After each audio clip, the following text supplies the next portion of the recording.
How are you? Good, good. Disappointed to see. I got four. Yeah. Good afternoon, everybody. Welcome to the February 1st Council Work Session meeting, City of Gulf Shores.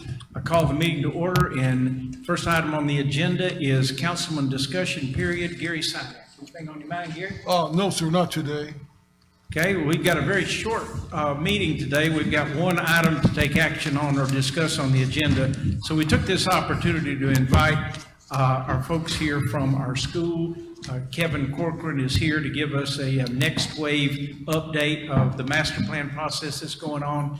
Very interesting, very informative. And so we're going to take this opportunity at a perfect time. Kevin, welcome. Excited to hear an update on what's going on in our schools. Thank you, Mayor and Council. It's a pleasure to be here as always.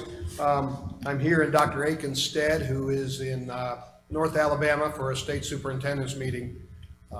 As past president of the Superintendents of Alabama, he has duties up there up north. So I'm glad to stand in for him and talk to you briefly about the next wave. Hopefully a lot of citizens have already received correspondence to talk about the next wave. And that's just that, it's charting the course for our future. The future of education, the future of this community, and most importantly, our children's future. So with that said, I've got just a couple slides to go over, which are graphic that can help tell the public at home just what we've got going on and how they can contribute. I don't expect this to be read, but this is an example of the master plan timeline. Ever since you all engaged the group of DLR and company, we've started this process, which began in very early, actually began in December and then in earnest after the holidays.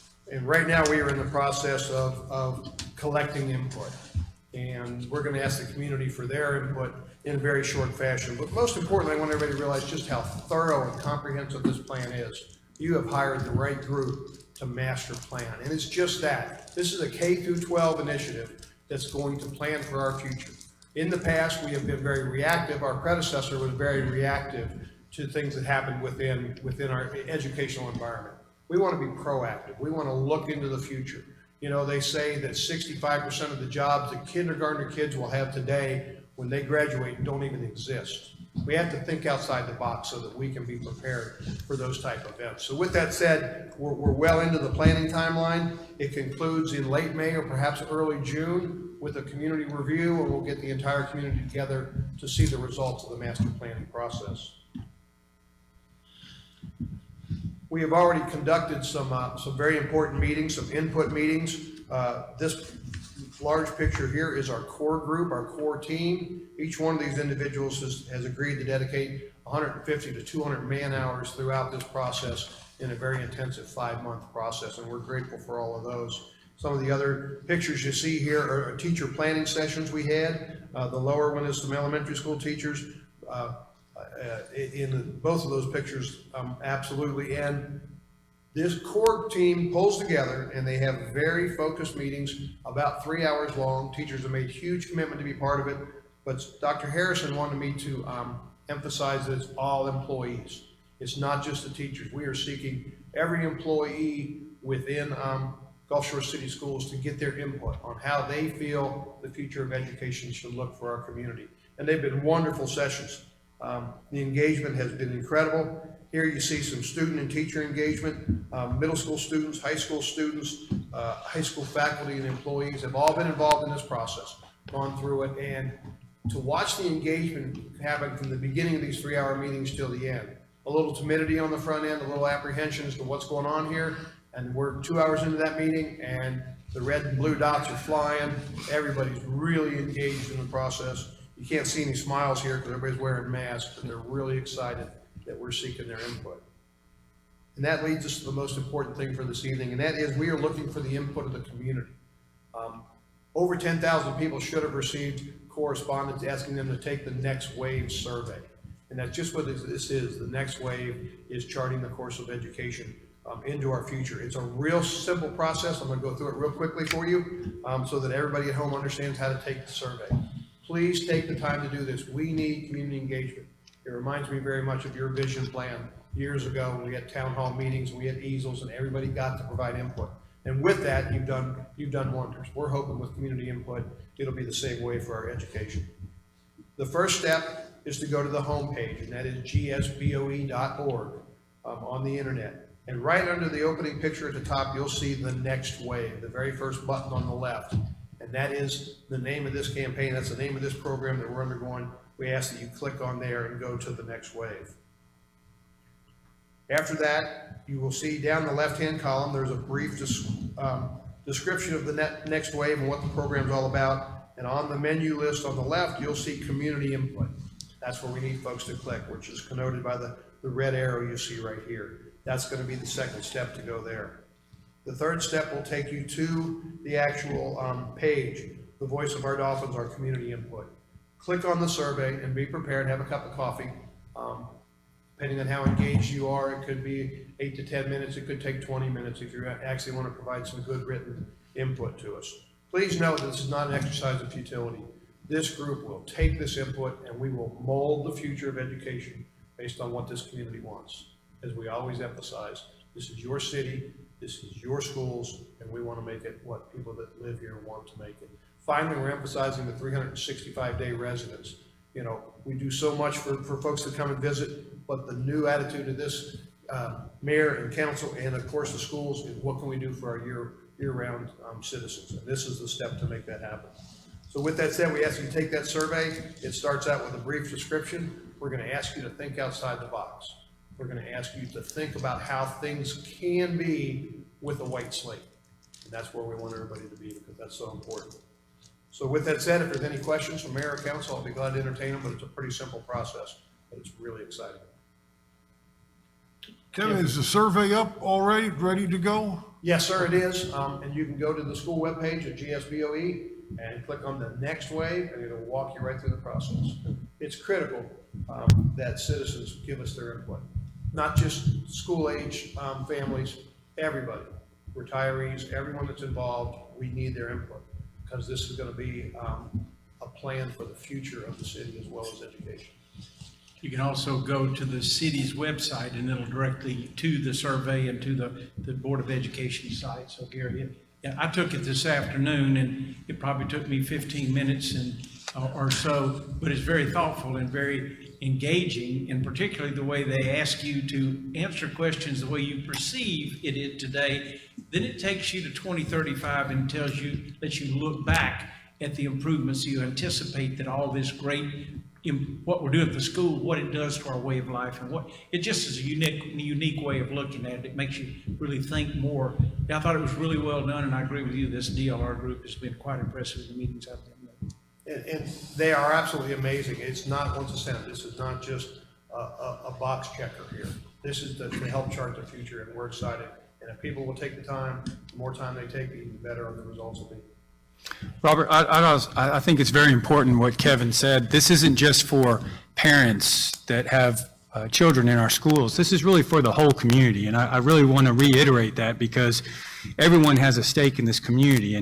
And you know, years ago we always said that to make our community better, there's two things that have to happen. We have to have great health care and we have to have great educational systems, and we're in the process of making that happen. A lot has occurred with the school system, but really to chart the course for the future is important for the kids that we educate, of course, but it's also important for all the stakeholders in this community so that they can determine what this community becomes, and we are listening. So we really want to stress that this is the whole community school system. It's just not parents of school-age children. It's really important part of this community. It's important for economic development. It's important for a tax base. It's important for everything in regards to growing this community the way that our citizens want it to grow. So I think it's a great survey, and it doesn't take that long, and I've taken it already as well,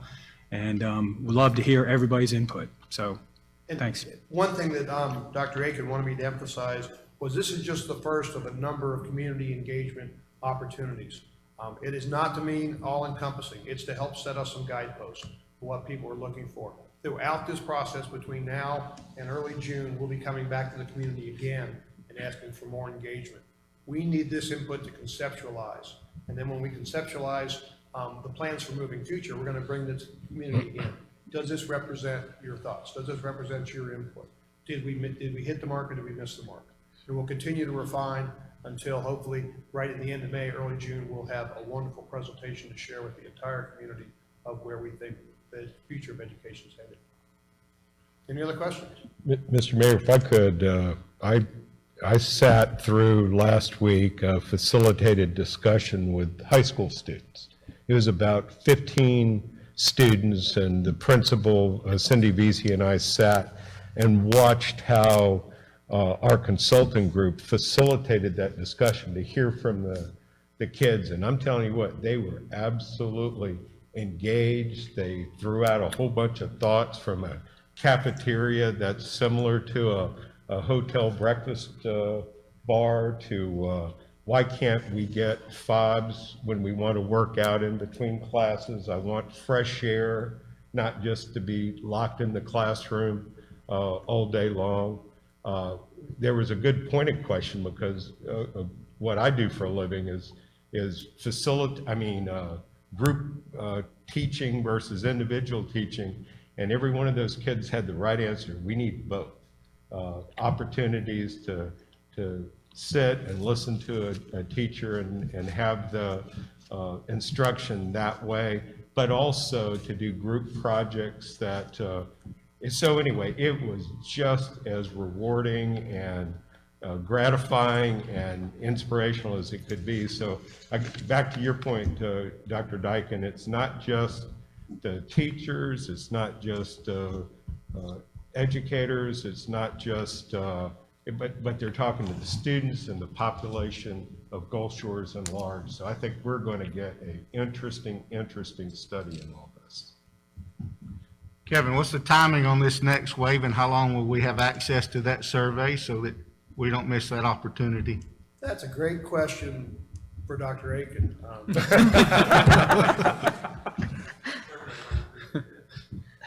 Survey runs through the 5th of February.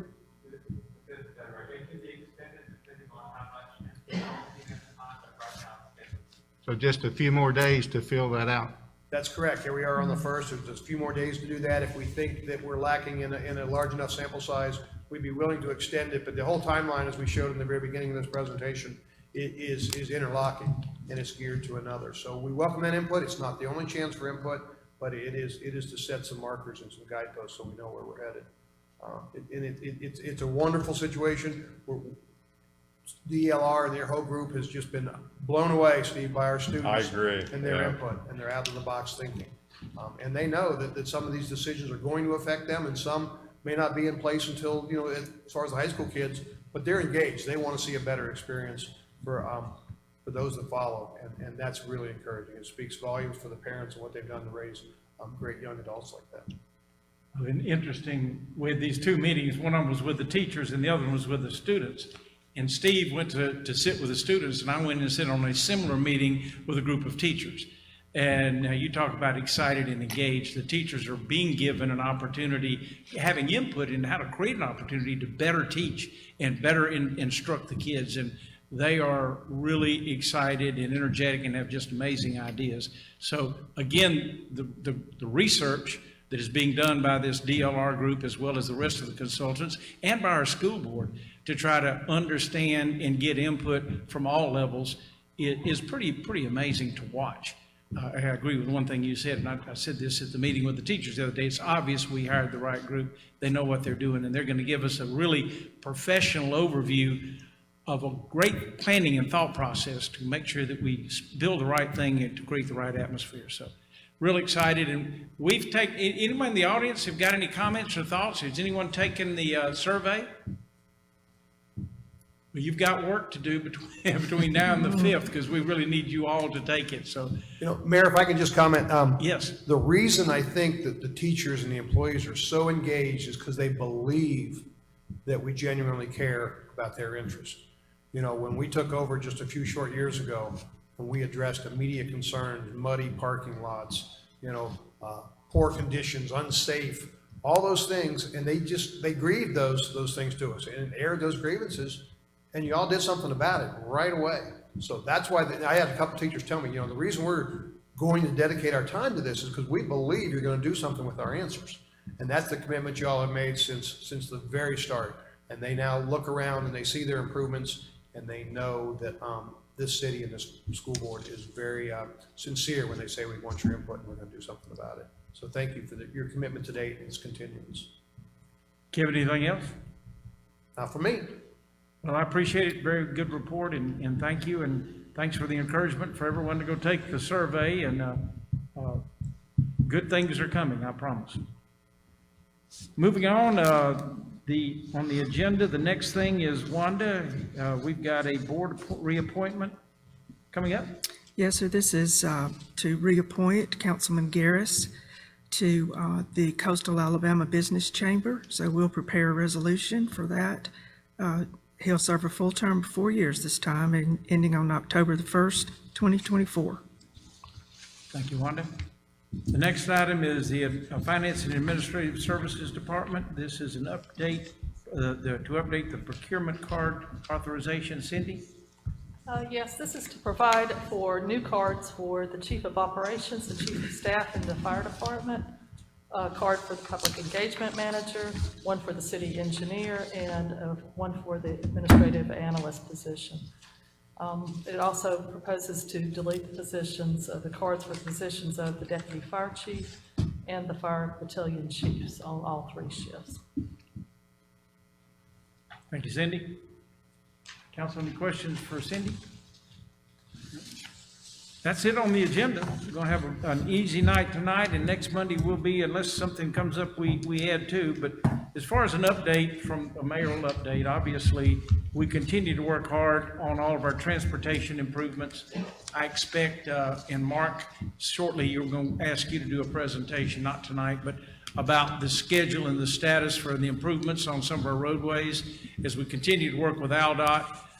To work on adding the 3rd lane south from County Road 8 all the way to Fort Morgan Road.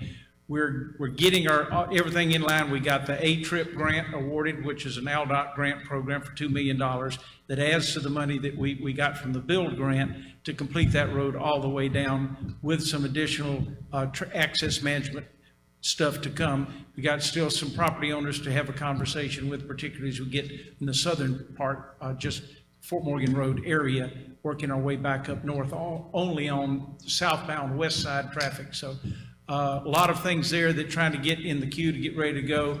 We are build grant. We're going to be having a meeting coming up in February. Do you know, remember the date? 25th. February the 25th, with our each size property residents talking about the build grant as it relates to the pedestrian bridge we're going to be building and the rerouting of traffic in that area, and a parallel discussion a little bit about the restore grant in Canal Road and where that will go and what the status of that is. And we're getting good information back from ALDOT. Everything seems to be lining up to we'll be on schedule to have all of those beginning either the latter part of this year, some of the earlier work, but the majority of it sometime in 2022, where will be a busy construction process as we work on Waterway East, the new road going to the east that will connect 59 just on the north side of the Intercoastal, connect 59 back up to the Beach Express.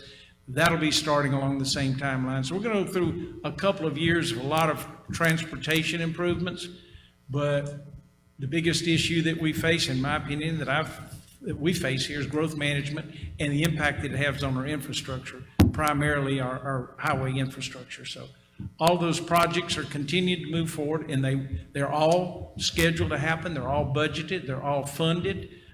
So we know we're going to get them done. It's just going through the process of getting the right, all of the right licenses and permits to cross the property and do other issues like that. Getting ALDOT completely up, scheduled and engaged. So. Yeah, Mr. Mayor, that public hearing, is it at 4 or 5 that it starts? 4 o'clock, and it's going to be here in person, or we're going to have a virtual, due to COVID, opportunity for the public to comment on the different projects, offer suggestions and input.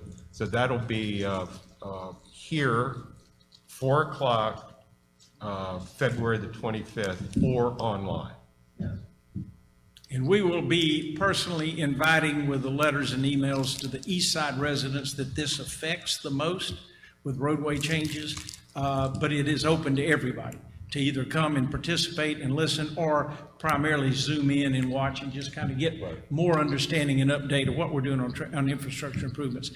These are huge issues, $50–60 million by the time you look at our grant money, plus the either private dollars for some investors in the community area, particularly on Waterway East, where we've got a private business partner who's contributing money to get this through his property, the city's improvements, as well as our grant money. And $60 million worth of transportation improvements is going to make a big difference in how we move traffic around in this town, and hopefully solve some of our congestion issues because of scheduling different areas of impact on 59. There will be 3 different ways to get to 59 from the Beach Express, where right now we just have one.